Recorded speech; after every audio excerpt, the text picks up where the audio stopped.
जीत के खातिर बस जुनून चाहिए, जिसमें उबाल हो ऐसा खून चाहिए, ये आसमां भी आएगा जमी पर, बस इरादों में जीत की गूंज चाहिए। You are most welcome in Bharat Sir Biology channel. Guys, in previous video, we discussed about nervous control system. There are two ways to control the coordinations and controls among the organism, nervous control system and chemical control and coordination. In nervous control and coordination, we discussed about neurons. Neurons is the structural and functional unit of the nervous system. Structures of neuron, functions of neuron, types of nervous system and brains. We will discuss today chemical control and coordination in organisms. तो चलिए आज हम लोग देखें कि आज का जो टॉपिक है वह जंतुओं में, खास करके ह्यूमन बीइंग्स में रासायनिक समन्वय और नियंत्रण किस प्रकार से होता है।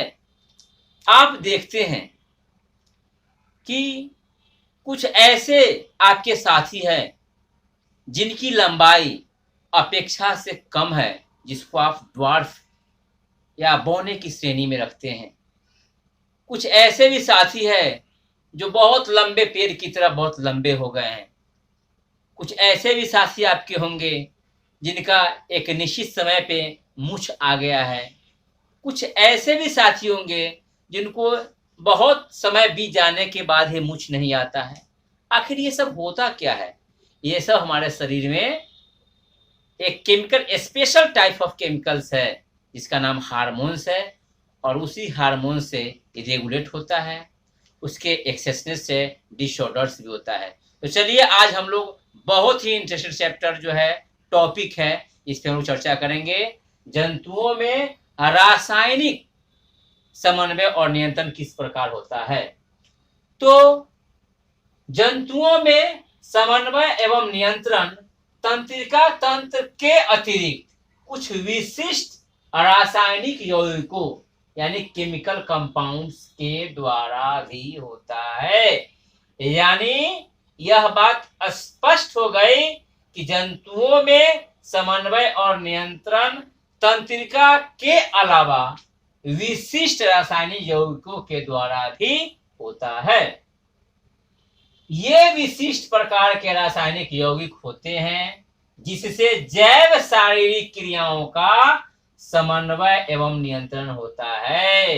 ये कैसे विशिष्ट होते हैं? ये विशिष्ट प्रकार के रासायनिक यौगिक होते हैं जिसे जैव शारीरिक क्रियाओं का समन्वय एवं नियंत्रण होता है। हार्मोन्स कहलाता है। यानी हार्मोन्स विशिष्ट कार्बनिक यौगिक है जो बहुत कम मात्रा में अंतःस्रावी ग्रंथि इंडोक्राइन ग्लैंड्स द्वारा स्रावित होते हैं, जो शरीर के क्रियात्मक कार्यों के हेतु पर्याप्त होते हैं। तो हमने देख लिया कि हार्मोन्स एक विशिष्ट प्रकार के रसायन है, यौगिक है, जिनकी बहुत कम मात्रा, अल्प मात्रा जो है वह जीवों में क्रियात्मक कार्यों के समन्वय हेतु पर्याप्त होते हैं, और जिनका सिक्रीशन, स्राव कहाँ से होता है? अंतःस्रावी ग्रंथियां यानी इंडोक्राइन ग्लैंड से होता है। अब हमें इंग्लिश में कैसे इसे जानेंगे? The control and coordination of the body functions in animals is brought about by the endocrine glands and the nervous system. The special chemical that regulate the physiological process in the animals are called hormones. The control and coordination of the body functions in animals is brought about by the endocrine glands and the nervous system. The special chemicals that regulate the physiological processes in the animals are called hormones. तो हम लोगों ने friends देखा कि hormones एक विशिष्ट प्रकार की रसायन है जो भले ही बिल्कुल कम मात्रा में अंतःस्रावी ग्रंथियों के द्वारा स्रावित होती है, उसका सिक्रेशन होता है, लेकिन हमारे शरीर की बहुत से जैविक क्रिया हो या क्रियात्मक कार्य हो या उसमें कार्यों जीवों में अंगों में समन्वय हो, उसका वो नियंत्रण और समन्वय करते हैं। तो ये स्राव होता कैसे है? ये सिक्रीशन, यानी हमारे शरीर में कुछ ऐसे सेल्स हैं, कुछ ऐसे टिश्यूज हैं, कुछ ऐसे ऑर्गन्स हैं जो कुछ स्राव करता है, कुछ सिक्रीशन करता है, उससे स्पेशल टाइप से कुछ सिक्रीशन पदार्थ निकलते हैं जिनका स्पेसिफिक वैल्यू होता है, जो स्पेसिफिक फंक्शंस को एक्टिवेट करते हैं। तो जरा ग्लैंड्स क्या होते हैं, जिसको हिंदी में ग्रंथियां कहते हैं, तो वैसा कोशिका उत्तक या अंग जिससे स्रावित होने वाला पदार्थ यानी एक्सक्रीटरी मटेरियल या सिक्रीशंस विशिष्ट कार्य का संपादन करते हैं, ग्लैंड्स यानी ग्रंथि कहलाता है। और ये मुख्य रूप से 3 प्रकार के होते हैं। तो हमारे शरीर में कुछ ऐसे स्पेशल टाइप सेल्स हैं, कुछ ऐसे टिश्यूज हैं या कुछ ऐसे ऑर्गन्स हैं जो कुछ खास पदार्थों का सिक्रीशन करते हैं, कुछ खास पदार्थों का स्रावित करते हैं, श्रवण करते हैं, जो खास कार्यों का संपादन भी करते हैं, वो ग्लैंड्स या ग्रंथि कहलाता है। और ये 3 प्रकार के होते हैं। बच्चों, हार्मोन्स क्या है ये आप नोट कर लेंगे। हार्मोन्स के बारे में एक और चीज जो कहा गया है, जो ऑब्जेक्टिव प्रश्न पूछे जाते हैं, चाहे वो बोर्ड में हो या मेडिकल में भी हो, मेडिकल या नीट के एग्जामिनेशन भी पूछते हैं कि what are the chemical regulator inside the human beings, what are the chemical messengers, यानी मनुष्य के शरीर में वे कौन से ऐसे रसायन है जिसे केमिकल रेगुलेटर, रासायनिक नियंत्रक या केमिकल मैसेंजर कहा जाता है। और इसका आंसर होगा हार्मोन्स। हार्मोन्स को केमिकल रेगुलेटर या केमिकल मैसेंजर कहते हैं। तो glands special type of cells है, टिश्यूज है, ऑर्गन्स है। तो हमारे शरीर में, मानव के शरीर में जो ये ग्लैंड्स है वो 3 प्रकार के होते हैं। एक एक्सोक्राइन ग्लैंड्स, दूसरा इंडोक्राइन ग्लैंड्स और तीसरा हेटेरोक्राइन ग्लैंड्स। एक्सोक्राइन ग्लैंड्स किसे कहते हैं? एक्सोक्राइन ग्लैंड्स को हिंदी में बहिर्स्रावी ग्रंथि कहते हैं। Exocrine is made up of 2 Latin words, exo and crinin. Exo means outside, crinin means secret, outside secret. यानी exocrine glands डक्टेड ग्लैंड होता है, यानी इसके सिक्रीशंस डक्ट के माध्यम से, नली के माध्यम से टारगेट तक पहुंचता है, जैसे gastric gland, salivary gland, sweat gland. तो इस तरह से जठर ग्रंथि, लार ग्रंथि और स्वेद ग्रंथि, पसीना जिससे निकलता है, ये सभी क्या है? एक्सोक्राइन ग्लैंड्स है। और इसके सिक्रीशंस को क्या कहते हैं?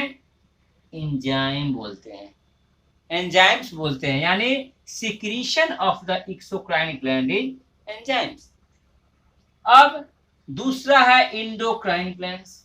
इंडोक्राइन ग्लैंड्स में क्या होता है? ये 2 लैटिन वर्ड से इंडोन प्लस कैनिन।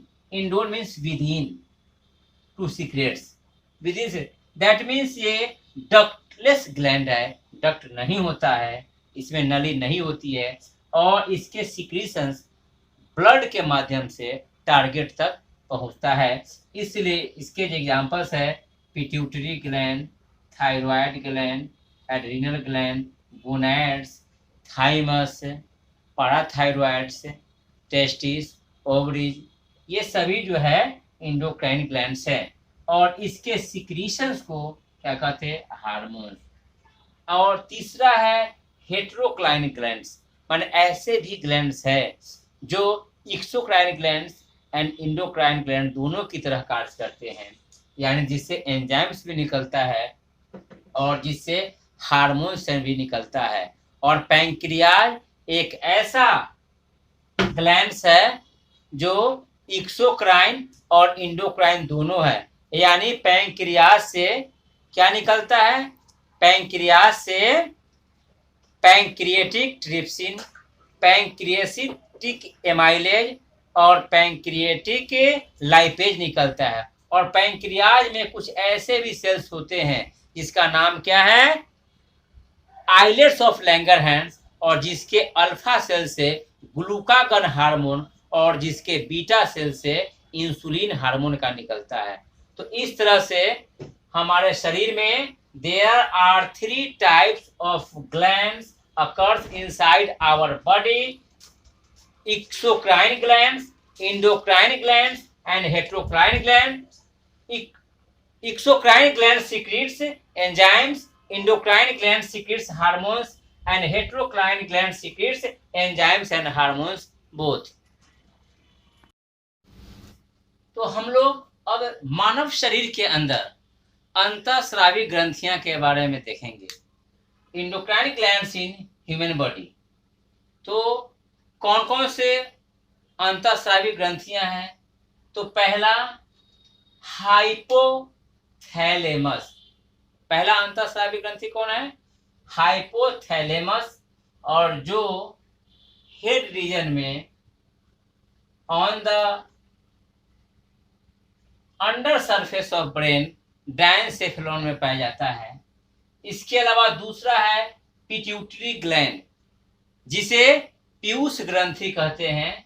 पिट्यूटरी ग्लैंड या पीयूष ग्रंथि यह भी on the under surface of brain diencephalon के पास पी सेपेट होता है। तीसरा है पीनियल ग्लैंड, वो भी हेड रीजन में पाए जाते हैं। चौथा थायराइड ग्लैंड, ऑब्टू ग्रंथि, जो नेक रीजन में पाए जाते हैं और ट्रैकिया के दोनों ओर पाए जाते हैं, लैरिंग्स के नीचे।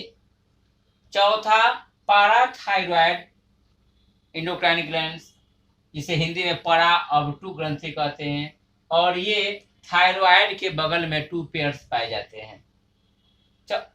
छठा थाइमस ग्लैंड, यह अपर चेस्ट रीजन में पाए जाते हैं और side the trachea. Adrenal gland, ये किडनी के ऊपर on the top of each kidney पाए जाते हैं।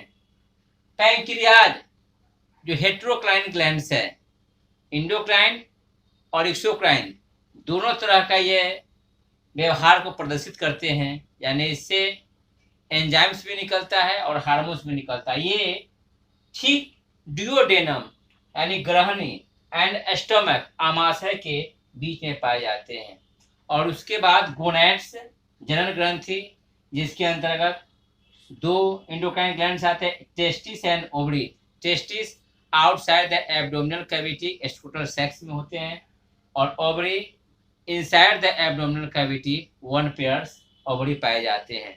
तो इस तरह से हमने देखा कि hypothalamus, pituitary gland, pineal gland, thyroid gland, parathyroid gland, thymus gland, adrenal gland, pancreas और gonads, that means testis and ovary, ये सभी अंतःस्रावी ग्रंथियां इंडोक्राइन ग्लैंड्स हैं हमारे शरीर में, और इससे भिन्न भिन्न तरह के हार्मोन्स का सिक्रीशन होता है और जो स्पेसिफिक फंक्शंस को क्रियान्वित करते हैं। तो अब हम लोग बारी बारी से इस इंडोक्राइन ग्लैंड्स को देखेंगे और उससे निकलने वाले हार्मोन्स को हम लोग देखेंगे और हार्मोन्स के कार्य क्या है, इसे आप अपने नोटबुक में इन इंडोक्राइन ग्लैंड्स को लिख लीजिए।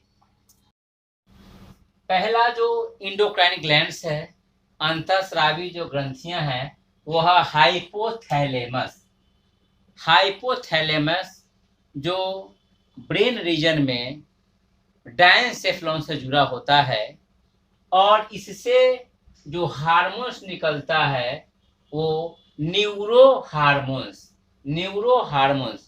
और न्यूरो हार्मोन्स पिट्यूटरी के गतिविधि को, पिट्यूटरी द्वारा की जाने वाली क्रियाओं को नियंत्रित करती है। यानी पिट्यूटरी के जो क्रियाकलाप है उसको नियंत्रित करने का काम कौन करते हैं? Neuro hormones, hypothalamus. उसके बाद है पिट्यूटरी ग्लैंड।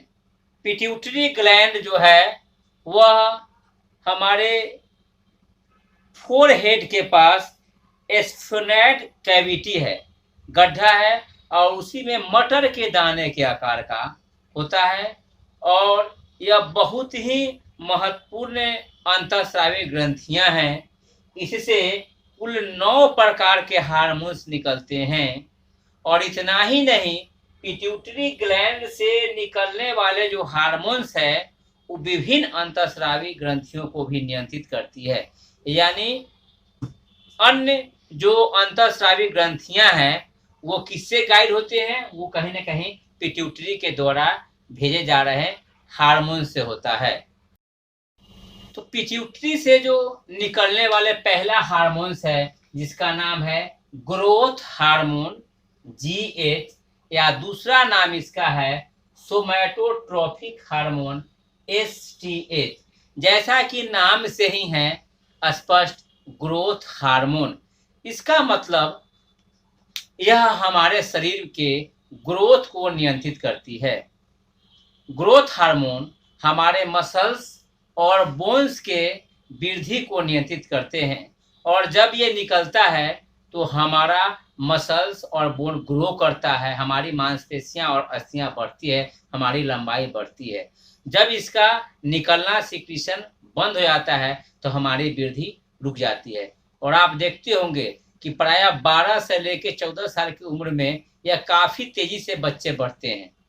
क्यों बढ़ते हैं? उस समय ग्रोथ हार्मोन अधिक निकलता है, और ये 18 वर्ष होते होते लगभग बंद हो जाते हैं। इसीलिए 18 या 19 साल के बाद देखते हैं बच्चों की लंबाई में वृद्धि नहीं होती है। क्यों नहीं होती है? क्योंकि पिट्यूटरी से ग्रोथ हार्मोन का निकलना बंद हो जाता है।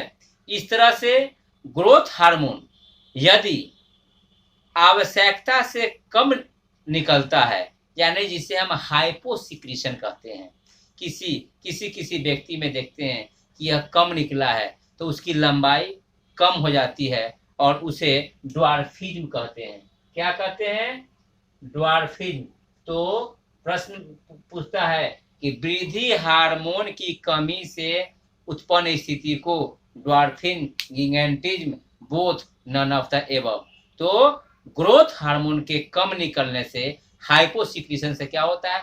बौनापन, यानी व्यक्ति का कद छोटा हो जाता है, उसकी लंबाई छोटी हो जाती है, ड्वार्फिज्म। लेकिन यदि ग्रोथ हार्मोन अधिक निकलता है, जरूरत से ज्यादा निकलता है, तो इसी स्थिति में भीमकाय शरीर भी हो सकता है, बहुत बड़ा शरीर हो सकता है, और उसे कहते हैं गिंगैटिज्म।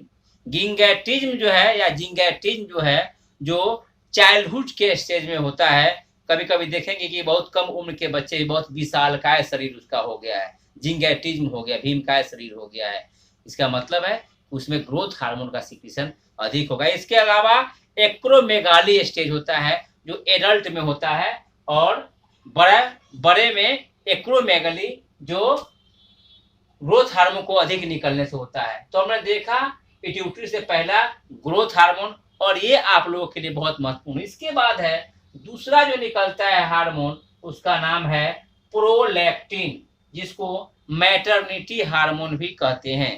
प्रोलैक्टिन क्या करता है? तो prolactin growth and development of mammary glands and milk production, यानी मेमरी ग्लैंड का स्तन का डेवलपमेंट करता है, और स्पेशली इन प्रेगनेंसी पीरियड क्या है, ये मेमरी ग्लैंड को, स्तन को यह विकसित करता है, और लैक्टेशन दूध श्रवण में भी यह मदद करता है।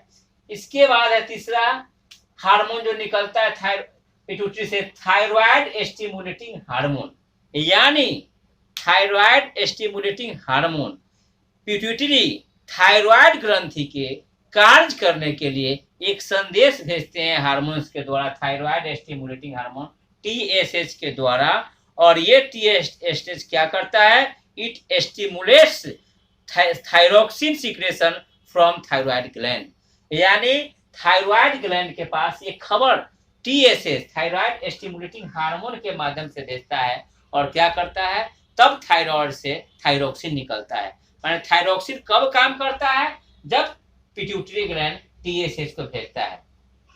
इसके बाद है एड्रीनोकोर्टिकोट्रोपिक हार्मोन, नाम ही है एड्रीनोकोर्टिकोट्रोपिक हार्मोन ACTH, यानी पिट्यूटरी एड्रीनल ग्लैंड के कॉर्टेक्स के पास इस हार्मोन को भेजता है, एड्रीनोकोर्टिकोट्रोपिक हार्मोन, तब जाके एड्रीनल ग्लैंड से के कॉर्टेक्स से ये हार्मोन्स का सिक्रेशन होता है। यानी एड्रीनल ग्लैंड का नियंत्रण भी किससे होता है, पिट्यूटरी ग्लैंड से होता है, और ये अपने एक संदेश किसी से, विशेष रसायन हार्मोन्स एड्रीनोकोर्टिकोट्रोपिक हार्मोन से भेजते हैं। पांचवा follicle stimulating hormone, follicle stimulating hormone जिसे FSH कहते हैं। In females growth of Graafian follicles and estrogen secretion, माने एस्ट्रोजन सेक्रेशन जो फीमेल्स में होता है, फीमेल हार्मोन्स का सिक्रेशन, वो कहीं ना कहीं FSH हार्मोन सब पिट्यूटरी ग्लैंड भेजते हैं तब होता है। और मेल में जो है टेस्टोस्टेरोन स्पर्मेटोजेनेसिस जो होता है, स्पर्म फॉर्मेशन जो होता है, उसके लिए फॉलिकल स्टिमुलेटिंग जब हार्मोन पिट्यूटरी ग्लैंड भेजता है तो स्पर्मेटोजेनेसिस की क्रिया होती है। छठा हार्मोन जो निकलता है पिट्यूटरी से, उसका नाम है ल्यूटिनाइजिंग हार्मोन। ल्यूटिनाइजिंग हार्मोन जो है ओवेल्यूशन मेंटेनेंस करते हैं, और साथ ही साथ यह फीमेल हार्मोन्स को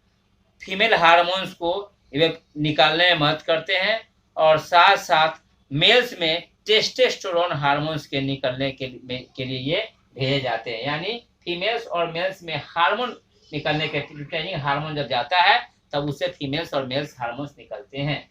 ये 1 से लेके 6 तक, यानी growth hormone, prolactin, thyroid stimulating hormone, adrenocortico hormone, follicle stimulating hormone और ल्यूटिनाइजिंग हार्मोन, ये सभी पिट्यूटरी के अग्रपिंडक यानी एंटीरियर पार्ट से निकलता है। एंटीरियर पिट्यूटरी से ये हार्मोन निकलते हैं। उसके मिडिल पार्ट से, पिट्यूटरी के मिडिल पार्ट से एक हार्मोन निकलता है मेलानोसाइट स्टिमुलेटिंग हार्मोन।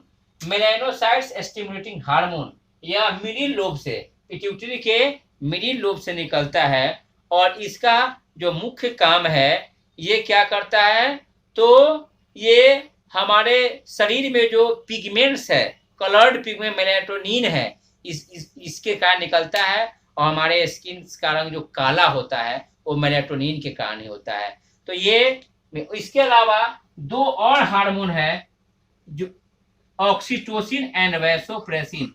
ऑक्सीटोसिन को बर्थ हार्मोन कहते हैं, ऑक्सीटोसिन को बर्थ हार्मोन कहते हैं। और ऑक्सीटोसिन क्या करता है, तो ऑक्सीटोसिन जो है causes contraction of uterine muscles during child birth. तो oxytocin causes contraction of the uterine muscles during birth time. तो चाइल्ड बर्थ के समय यह यूटेराइन वाल को कॉन्ट्रैक्ट करता है, इससे कारण जो है आसानी से डिलीवरी होता है। और ये ऐसा देखते हैं कि जब लेबर पेन शुरू होता है और बच्चे इशू होने के समय ऑक्सीटोसिन का सुई दिया जाता है, ये यूटेराइन वाल को, मसल्स को कॉन्ट्रैक्ट करता है, इससे डिलीवरी, बच्चे निकलने में, बच्चे के बर्थ में परेशानी कम होती है। उसके बाद जो अंतिम हार्मोन है वैसोप्रेसिन या एंटी डाययूरेटिक हार्मोन ADH, ये भी पिट्यूटरी के द्वारा निकलने वाला ही हार्मोन है, और it regulates water and electrolyte balance and contraction of blood vessels. तो ये हमारे शरीर में जल संतुलन को, वाटर बैलेंस को यह मेंटेन करता है और कॉन्ट्रैक्शन ऑफ ब्लड वेसल्स के कॉन्ट्रैक्शन को भी यह रेगुलेट करता है। एंटी डायबिटिक यानी ये डिहाइड्रेशन के समय, डिहाइड्रेशन की जो स्थिति होती है उस समय ये हार्मोन्स निकलते हैं। ये जो दोनों हार्मोन है ऑक्सीटोसिन एंड वैसोप्रेसिन, ये पिट्यूटरी ग्लैंड के पोस्टेरियर पार्ट से निकलता है, इसीलिए इसको पोस्टेरियर पिट्यूटरी से निकलने वाला हार्मोन कहा गया है। इस तरह से हमने देखा कि पिट्यूटरी के जो 3 भाग हैं, एंटीरियर पार्ट, मिडिल पार्ट और पोस्टेरियर पार्ट, कुल मिलाकर पिट्यूटरी से 9 प्रकार के हार्मोन्स निकलते हैं और पिट्यूटरी अन्य सभी अंतःस्रावी ग्रंथियों को, अन्य इंडोक्राइन ग्लैंड्स को भी रेगुलेट करते हैं। इसीलिए इसको मास्टर इंडोक्राइन ग्लैंड्स कहा जाता है। पिट्यूटरी को मास्टर ग्लैंड्स या मास्टर इंडोक्राइन ग्लैंड्स भी कहा जाता है। यह एग्जामिनेशन पॉइंट ऑफ व्यू से यह क्वेश्चन बनता है कि किस अंतःस्रावी ग्रंथि को मास्टर ग्लैंड या मास्टर अंतःस्रावी ग्रंथि कहते हैं। तो your answer will be pituitary. Pituitary is the master endocrine glands. अब इसके बाद अन्य जो अंतःस्रावी ग्रंथि है हम उसे देखेंगे। आप लोग इसे नोट कर लेंगे।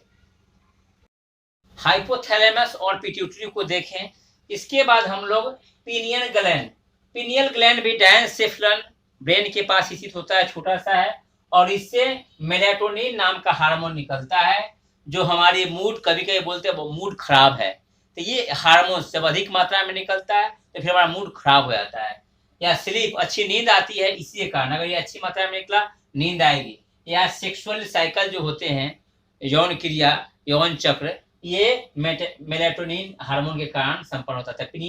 पीनियल ग्लैंड से, पीनियल अंतःस्रावी ग्रंथि से मेलेटोनिन नाम के ये हार्मोन्स निकलते हैं। इसके बाद थायराइड ग्लैंड जिसे हिंदी में अबटू ग्रंथि कहते हैं, और ये लार्जेस्ट इंडोक्राइन ग्लैंड होता है।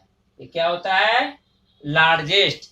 जितने भी अंतःस्रावी ग्रंथि हैं उन सबों में यह सबसे बड़ा होता है और ये बाइलोब्ड होता है, और ये हमारी ट्रैकिया के दोनों ओर, श्वास नली के दोनों ओर और larynx, sound box, voice box के नीचे स्थित होता है। और इससे जो हार्मोन्स निकलता है उसका नाम है थायरॉक्सिन। ये बड़ा ही महत्वपूर्ण हार्मोन है। थायराइड के द्वारा क्या निकलता है? थायरॉक्सिन। तो थायरॉक्सिन के संश्लेषण के लिए, थायरॉक्सिन हार्मोन्स के बनने के लिए आयोडीन का होना जरूरी है, क्योंकि थायरॉक्सिन में आयोडीन की मात्रा अधिक होती है। थायरॉक्सिन हमारे शरीर में कार्बोहाइड्रेट, प्रोटीन और वसा के उपापचय को नियंत्रित करता है, यानी कहीं न कहीं हमारी सामान्य वृद्धि, विशेषकर हड्डी, बाल, ये सब के विकास को भी यह नियंत्रित करता है, यानी हमारे विकास को भी इससे सरोकार है। ऐसी स्थिति में यदि किसी कारणवश थायरॉक्सिन का निकलना कम हो जाता है, ये कब होगा कम? जब हमारे शरीर में आयोडीन की मात्रा कम जाती है। जब हमारे शरीर में आयोडीन की मात्रा कमी हो जाती है तो थायराइड द्वारा थायरॉक्सिन हार्मोन कम निकलता है, और इसी हार्मोन को यानी थायरॉक्सिन को बनाने के लिए अधिक गति से बढ़ने का प्रयास करता है थायराइड ग्लैंड। थायराइड ग्लैंड किसको? थायरॉक्सिन को बनाने के लिए अधिक गति से विकास करता है और बढ़ जाता है, और ये हम लोग कहते हैं उससे गोइटर या घेघा रोग हो गया। यानी घेघा रोग आयोडीन की कमी से होती है। लेकिन यहाँ हमको साइंटिफिकली, वैज्ञानिक रूप से समझना है कि थायरॉक्सिन थायराइड के द्वारा निकलने वाला हार्मोन है, और थायरॉक्सिन में आयोडीन की मात्रा बहुत अधिक मात्रा में होता है। जब हमारे शरीर में आयोडीन की कमी हो जाती है तो थायरोक्सिन कम निकलता है, और इस थायरोक्सिन को अधिक निकालने के लिए थायराइड ग्लैंड तेजी से बढ़ने लगता है और फूल जाता है। तो इसी को हम गोइटर या घेघा करते हैं। इसका मतलब आयोडीन की कमी से। इसके बाद पाराथायरॉयड ग्लैंड है, जो थायराइड के बगल में ही स्थित होता है, दो जोड़े में होते हैं। और पाराथायरॉयड ग्लैंड से पाराथॉर्मोन नाम के हार्मोन निकलता है, जिसे पीटीएच पाराथॉर्मोन हार्मोन कहते हैं, और it regulates calcium and phosphorus level in blood. तो पाराथॉर्मोन जो पाराथायरॉयड ग्लैंड से निकलता है, यह हार्मोन हमारे रक्त में कैल्शियम और फास्फोरस के मात्रा को मेंटेन करता है। रक्त में कैल्शियम और फास्फोरस को मिला करके रखता है। अगर कभी कभी इसकी कमी से टीटैनी हो जाता है, हाथ पैर में ऐंठन होने लगता है, तो इस तरह से ये ऐंठन होने लगता है। इसके बाद है थाइमस ग्लैंड। थाइमस ग्लैंड जिससे थाइमोसिन नाम का हार्मोन निकलता है, और ये हार्मोन जो है स्पेशली जो है ये हमारा चेस्ट के आसपास ये एंडोक्राइन ग्लैंड पाया जाता है। और ये जो है थाइमोसिन हमारे ब्लड में लिम्फोसाइट्स के फॉर्मेशन, लिम्फोसाइट्स ब्लड के फॉर्मेशन में यह बहुत हेल्प करता है। इस तरह से ये रेसिस्टेंस ऑफ इन्फेक्शन, संक्रमण से बचाने के लिए जो लिम्फोसाइट सेल्स का निर्माण होता है, डब्ल्यूबीसी के लिम्फोसाइट सेल्स का, उसके निर्माण के लिए ये थाइमोसिन नाम का जो हार्मोन है, जो थाइमस ग्लैंड से निकलता है, उसमें निर्णायक भूमिका निभाता है। अब हम लोग अगले ग्रंथि, इसे आप नोट कर ले, और अगले जो एंडोक्राइन ग्लैंड्स है, जो एड्रिनल ग्लैंड्स है, पैंक्रियाज है और गोनेड्स के बारे में देखेंगे। एड्रिनल ग्लैंड के दो भाग होते हैं, adrenal cortex, adrenal medulla. Adrenal cortex से मिनरेलोकॉर्टिकॉइड्स, ग्लूकोकॉर्टिकॉइड्स और सेक्स हार्मोन निकलते हैं, जबकि एड्रिनल मेडुला से एड्रिनलिन या इसे एपिनेफ्रिन भी कहते हैं, या दूसरा नॉर एड्रिनलिन या नॉर एपिनेफ्रिन बोलते हैं।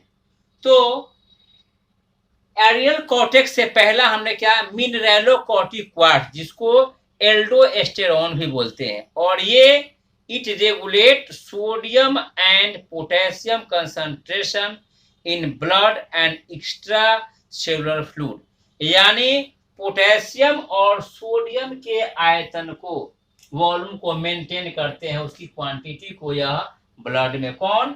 मिनरेलोकॉर्टिकॉइड, यानी मिनरल। और कौन मिनरल? स्पेशली सोडियम और पोटेशियम।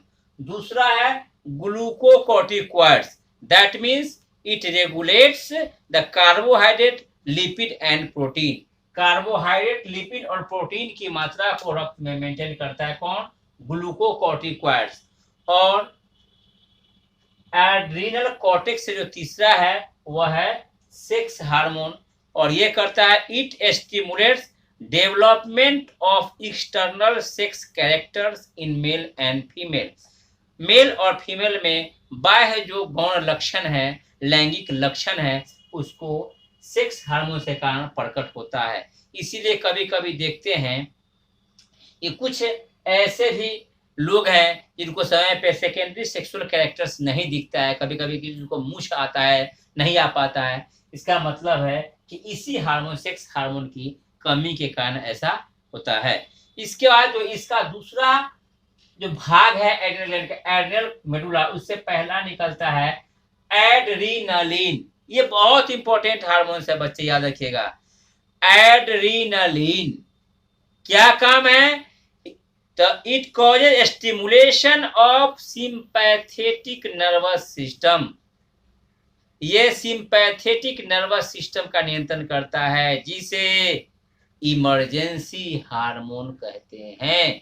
ये आप याद रखिएगा, एड्रीनलिन, जिसे एपिनेफ्रिन भी बोलते हैं।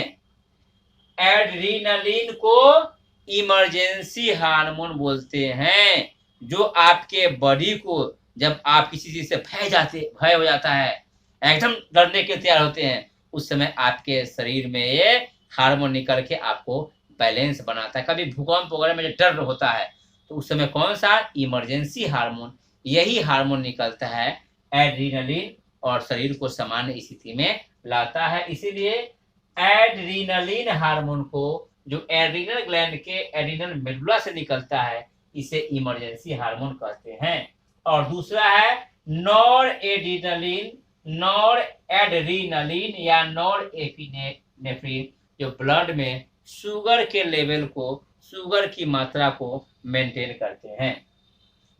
अब हम लोग बात करें पैंक्रियाज, जिसे हिंदी में अग्न्याशय कहते हैं, जो डिओडेनम और स्टोमक के बीच सिचुएटेड होते हैं। It located between duodenum and stomach. आमाशय और ग्रहणी के बीच में यह पान के पत्ती की तरह होता है, और इसमें एक विशिष्ट प्रकार के सेल्स आइलेट्स ऑफ लैंगरहैंस पाए जाते हैं। और इस आइलेट्स ऑफ लैंगरहैंस में अल्फा बीटा गामा कई तरह के सेल्स होते हैं, जिससे अल्फा सेल से ग्लूकागन हार्मोन और बीटा सेल से इंसुलिन हार्मोन का सिक्रीशन होता है।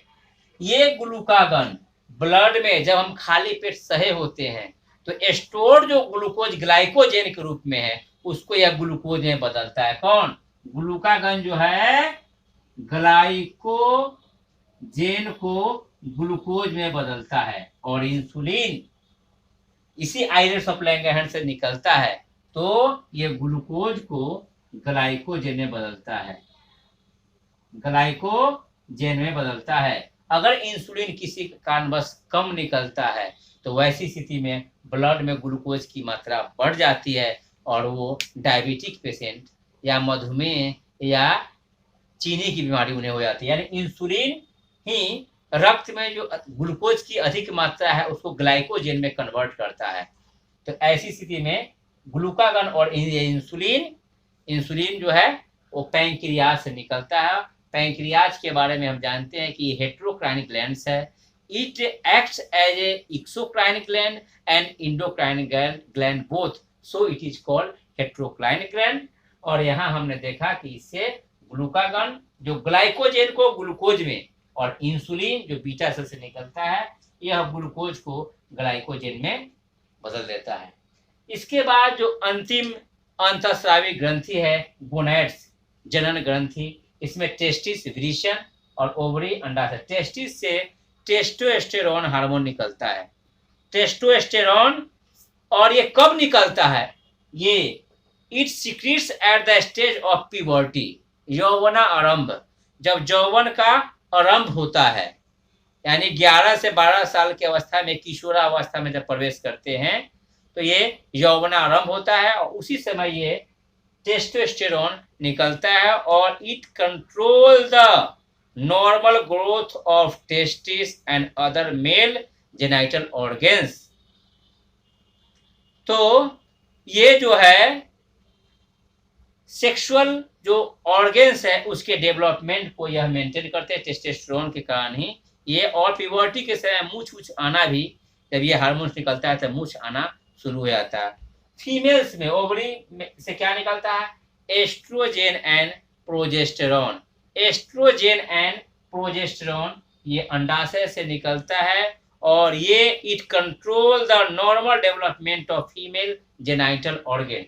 यह मादा जनन अंग के विकास को नियंत्रित करता है। And secondary sexual characters of the female. Estrogen और प्रोजेस्टेरोन जो है मादा जनन अंग के विकसित होने के साथ साथ द्वितीय गौण लक्षण को भी यह नियमित करते हैं, और टेस्टोस्टेरोन। इस तरह से हमने देखा कि मानव शरीर के अंदर, चाहे वो hypothalamus, pituitary gland, pineal gland, thyroid gland, parathyroid gland, thymus gland, adrenal gland, pancreas और गोनैड्स, और इस सभी से निकलने वाले हार्मोन्स किसी न किसी खास कार्य को संपन्न करते हैं। लेकिन जो कॉम्पिटिटिव पॉइंट से बच्चों आपसे भी पूछेगा कि किस हार्मोन के कारण हमारी वृद्धि अवरुद्ध होती है, या किस हार्मोन्स की कमी के कारण बौना व्यक्ति हो जाता है। किस हार्मोन की अधिकता के कारण भीमकाय शरीर या जिंगैटिज्म हो जाता है? तो आंसर होगा ग्रोथ हार्मोन जो पिट्यूटरी से निकलता है, और दूसरा नाम सोमैटोट्रोपिक हार्मोन। इसके बाद आपसे यह प्रश्न पूछा सकता है कि आयोडीन की कमी से कौन रोग होता है? घेघा। तो आयोडीन की कमी से थायरॉक्सिन जो है थायराइड ग्लैंड से जुड़ा हुआ वो कम निकलता है, और वो अधिक निकालने के लिए उसमें सूजन हो जाता है, थायराइड होता है। इसके बाद आपसे पूछा सकता है कि इमरजेंसी हार्मोन से क्या समझते हैं? तो एड्रीनलिन जो है इमरजेंसी हार्मोन्स होते हैं। इंसुलिन जो है बहुत ही महत्वपूर्ण हार्मोन्स है, और ये शुगर को किसी में यानी ग्लूकोज को ग्लाइकोजेन में बदलता है, और इसकी कमी से डायबिटीज या कम जब निकलता है तो डायबिटीज। इस तरह से हमारे शरीर में ये स्पेशल टाइप्स के जो केमिकल कंपाउंड्स है, इससे शरीर के जैविक क्रियाओं का नियंत्रण होता है, और ये हार्मोन्स भिन्न भिन्न अंतःस्रावी ग्रंथियों के द्वारा निकलता है। तो आज हमने जंतुओं में स्पेशली मनुष्य में जो है हार्मोन्स के द्वारा यानी रासायनिक तरीके से रासायनिक जैविक कंट्रोल और कोऑर्डिनेशन यानी रासायनिक समन्वय और नियंत्रण कैसे होता है, स्पेशल टाइप के हार्मोन से होता है, और इसको हम लोगों ने एक एक करके अंतःस्रावी ग्रंथियां को देखा, उससे उत्सर्जित होने वाले उससे निकलने वाले स्रावित होने वाले हार्मोन्स को देखा, और इसमें से बच्चों आपने फिर मैं कहता हूँ ग्रोथ हार्मोन हो, एड्रीनलिन हो, इंसुलिन हो, ये आपको हमेशा मेमोरी में रखना है, क्योंकि प्रायः एग्जाम्स में यह क्वेश्चन पूछे जाते हैं। इसके अलावा भी आप पाठ्य पुस्तक में एक बार अध्ययन कर लेंगे, इसे आप नोट कर लें। और बच्चों आपसे हमेशा जो आपके रियल फ्रेंड है पुस्तक, उस पुस्तक का भी आप अध्ययन करेंगे। आपको जो कठिनाइयाँ होगी वो मुझे कमेंट करेंगे। अब तक यदि मेरे इस चैनल को सब्सक्राइब नहीं किया है तो उसे सब्सक्राइब कर देंगे, उसे लाइक्स करेंगे, अपने कमेंट्स देंगे और शेयर भी कर देंगे। बहुत बहुत धन्यवाद।